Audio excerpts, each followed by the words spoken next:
Bom dia, meus amados, a minha saudação a você em nome de Jesus.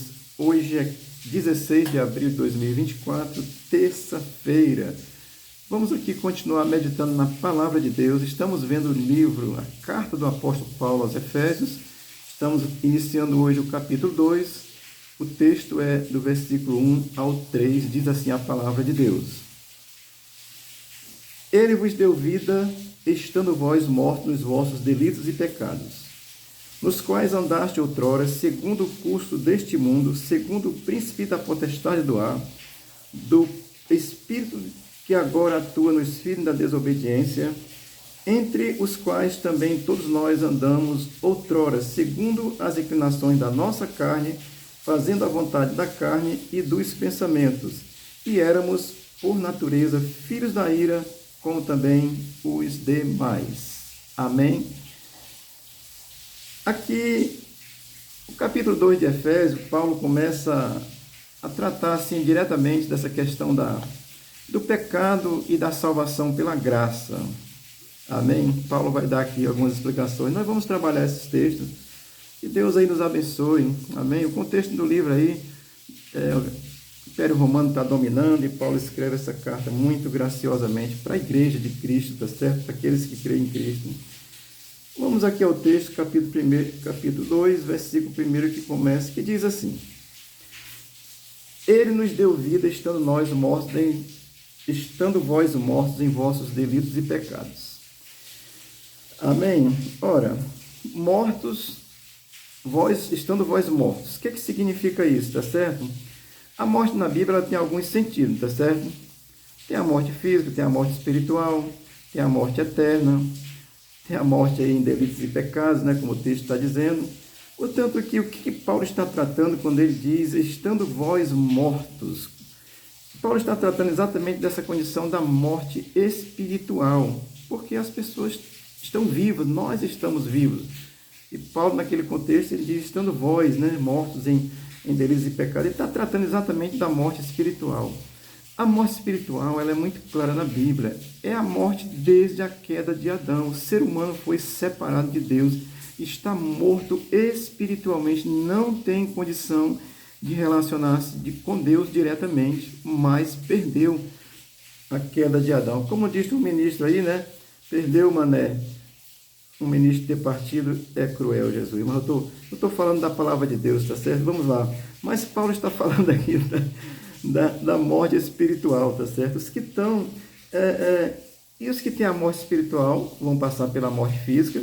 Se você morrer fisicamente, estando morto espiritualmente, você continuará morto eternamente. Só aqui tem 3 tipos de morte, tá certo? Estou explicando, porque a morte espiritual, é isso que Paulo está falando, Ele vos deu vida, estando vós mortos nos vossos delitos e pecados. Ou seja, Cristo deu vida por esta fé. Amém? Deixa eu ler aqui só Apocalipse, capítulo 20, versículo 14, que diz assim, isso aqui é no juízo final já, mas para a gente ter uma compreensão.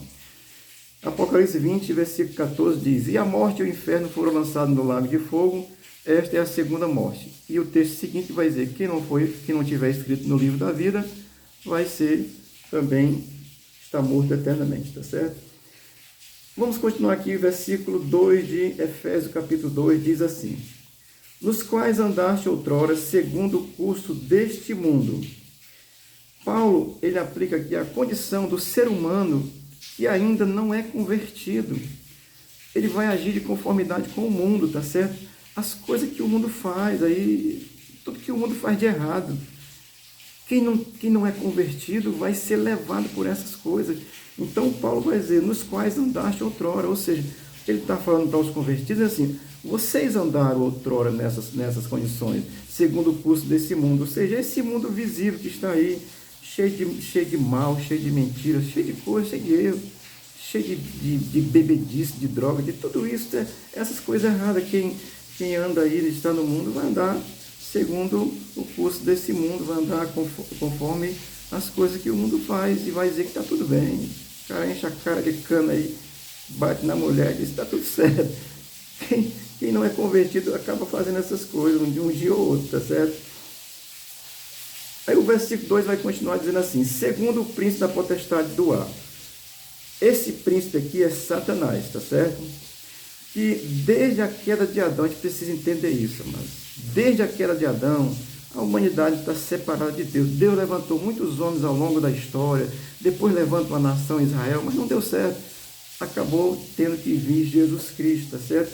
Então, segundo o príncipe da potestade do ar, esse príncipe é Satanás, e desde a queda de Adão, ele vive aí direcionando de alguma forma os seres humanos e espíritos em rebelião a Deus. Quem não tem a fé em Cristo está em rebelião a Deus. O príncipe da potestade do ar vai estar de alguma forma conduzindo, tá certo? E como diz do ar, assim, essa atmosfera, esse ambiente secular. Ou podemos aplicar esse ar aqui que a gente não vê, que está cheio de demônio aí, que são tentadores, tá certo? Sob o comando do príncipe da potestade, que é o Satanás. Desde o princípio da queda de Adão, ele tem uma atuação aí no mundo secular, tá certo? Olha aqui o que Jesus diz no contexto, quando ele está com seus apóstolos, João capítulo 14, versículo 30. Jesus falou isso aqui. Já não falarei muito convosco, porque se aproxima o príncipe deste mundo, e nada tem em mim. Ou seja, não tem nada com Cristo. Quem está direcionado pelo príncipe da potestade do ar, quem não crê em Cristo, de alguma forma vai estar direcionado por esse cidadão aí que a Bíblia chama de Satanás, tá certo? E o versículo vai continuar dizendo assim: do espírito que agora atua nos filhos da desobediência. Isso mesmo. Filhos da desobediência são os que não creram em Cristo ainda, estão desobedientes a Deus. Olha, isso aqui não se trata de religião, gente. Religião vai levar você para o inferno, porque a religião faz o seu interesse. Eu estou mostrando Cristo na Bíblia, o Filho de Deus que foi crucificado, tá certo? Então, ele vai dizer, do Espírito que agora atua nos filhos da desobediência. O filho da desobediência é exatamente esse que vive na desobediência desde Adão, que não se voltam para Cristo, estão separados de Deus, continuam na desobediência a Deus. Por mais que você faça qualquer coisa aí, tá certo? É preciso crer em Cristo, senão você vai continuar desobediente a Deus, e o espírito do mundo, essa atmosfera mundana, vai ter ação muito forte sobre você. O que é que Paulo diz lá em Romanos 3, 23? Ele diz assim: pois todos pecaram e carecem da glória de Deus. Todos, sem exceção. Pense na pessoa mais santa do mundo aí. Nossa Senhora, uma mulher santa de Deus, precisou crer. Ela creu em Cristo, tá certo?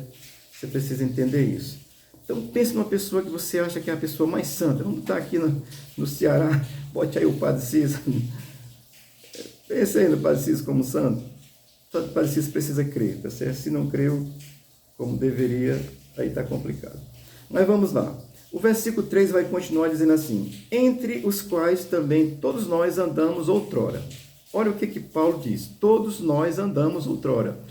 Paulo, ele se coloca na mesma condição no tempo passado, antes da sua conversão. Ele diz assim: nós andamos dessa forma, nós vivíamos dessa forma, o mundo, a gente fazia o que o mundo nos apontava. Por que Paulo diz isso? Porque Paulo tem uma experiência de conversão com Cristo, e ele sabe que a sua natureza, que não cria em Cristo, era desobediente a Deus. Paulo matava crente no primeiro século, tá certo? Então ele tem essa consciência muito clara antes de se converter. Por isso é que Paulo entendeu isso de uma forma tão graciosa e pode nos ensinar, e eu estou lhe ensinando hoje através da Escritura Sagrada. Se você crê na Bíblia, abra seu coração para a palavra de Deus e Deus te abençoe. Ele vai dizer: entre os quais todos nós andamos outrora. Ou seja, ele está falando antes da conversão, nós andávamos nessa condição que o mundo oferece, fazendo o que dá na telha. Amém? Aí o versículo 3 vai continuar dizendo ainda assim: segundo as inclinações da nossa carne, fazendo a vontade da carne e dos pensamentos. Eu vou dizer aqui uma coisa bem rápida, tá certo? O que é carne? A Bíblia fala de carne de animais, fala de carne de peixe, fala de carne de ave, fala de carne, essa carne aqui, tá certo? Que vai apodrecer, tá certo? Mas quando Paulo está falando aqui dessa carne no Novo Testamento, aqui nesse sentido, ele está falando da nossa natureza carnal. É tanto que ele diz, inclinação da vossa carne, fazendo a vontade da carne dos pensamentos. Ou seja, é o nosso caráter, é aquilo que está em nós, as nossas vontades. Eu estou aqui sentado, se eu quiser eu posso ficar em pé. Isso é vontade, nós temos vontade de fazer. Aí é onde entra o livre-arbítrio, você precisa fazer o que é certo, tá bom? Porque Deus não importa se é bom, Deus quer saber se é certo, tá bem? Portanto, Paulo vai dizer, segundo a inclinação da vossa carne, ou seja, da vossa natureza carnal, das vossas vontades, dos vossos pensamentos. Aí você vai buscar realizar as coisas de acordo com o que o mundo faz. Aí todo mundo faz, eu vou fazer também. O crente não é todo mundo, o crente é um filho de Deus que não faz determinadas coisas, tá certo? Porque entendeu essa verdade. Ele se esforça para não fazer a vontade da carne. Pode ter certeza que dá uma vontade danada, mas a gente tem que deixar o Espírito dominar sobre a carne, porque a carne aqui é a vontade, é a nossa vontade, é o nosso caráter, é os nossos desejos, tá certo? Deixa eu dizer aqui como é que Paulo define as obras da carne, lá em Gálatas capítulo 5, versículo 19. Eu vou dizer só algumas coisas parciais que Paulo vai definir como sendo obras da carne, ou seja, vontades da carne. Vai dizer imoralidade sexual, impureza, libertinagem, idolatria, feitiçaria, ódio, discórdia, ciúmes, ira, egoísmo, dissensões, facções, inveja, embriaguez, orgias e coisas semelhantes. Paulo define isso aqui como sendo as obras da carne. Ou seja, o cidadão que não crê, ele vai praticar alguma dessas coisas. Imoralidade sexual, impureza, libertinagem, idolatria. Está aí, Paulo, feitiçaria, né? Ódio, ciúme exagerado, né? Dissensão, essas coisas, embriaguez, orgias. Portanto, Paulo classifica isso aqui como sendo as obras da carne. E antes de converter-se, a gente vai se encaixar em algum desses aqui, quem sabe até em todos eles. Misericórdia, Jesus. Amém. Vamos lá, como é que o texto vai continuar dizendo assim, o versículo 3 de Efésios 2.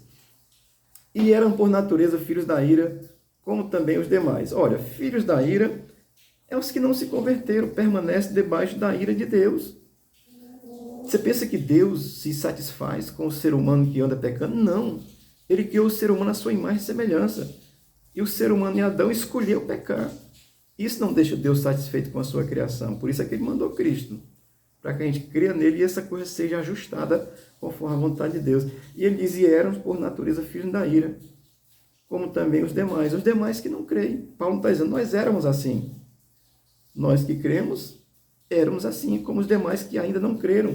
Portanto, quando Paulo está dizendo como os demais, são exatamente isso, os que ainda não creram. E você tem possibilidade de crer hoje, tá certo? Que o Senhor te abençoe, tá certo? Olha, Paulo ensina isso com muita, com a sinceridade, com a verdade tão grande, porque Paulo, ele tem propriedade para dizer isso, porque ele se converteu plenamente. Paulo era judeu e ele defendia o judaísmo com toda a força, ele matava gente por causa do judaísmo. E agora ele se converte, ele sabe que isso é verdade, essa é a verdade de Deus que transforma o ser humano, portanto, ele escreve aqui essas coisas graciosas. Amém? Porque Paulo era esse cidadão que antes de se converter fazia realmente o que era complicado, tá certo? Ele fala isso com muita propriedade. Estou aqui, amado, passando pela carta do apóstolo Paulo aos Efésios. Iniciamos hoje o capítulo 2, onde Paulo vai nos mostrar essas verdades. E ele vai falar, aqui no capítulo 2, vai traçar essa condição entre o pecado e a salvação pela graça, tá certo? Então, que Deus te abençoe, que o Espírito de Deus gere fé genuína no teu coração, que você seja abençoado por Deus na pessoa de Cristo, que é Deus. Amém? Tenha um bom dia, o Senhor seja contigo, tenha uma boa terça-feira, e o Senhor te abençoe e abençoe a tua casa, em nome de Jesus. Amém.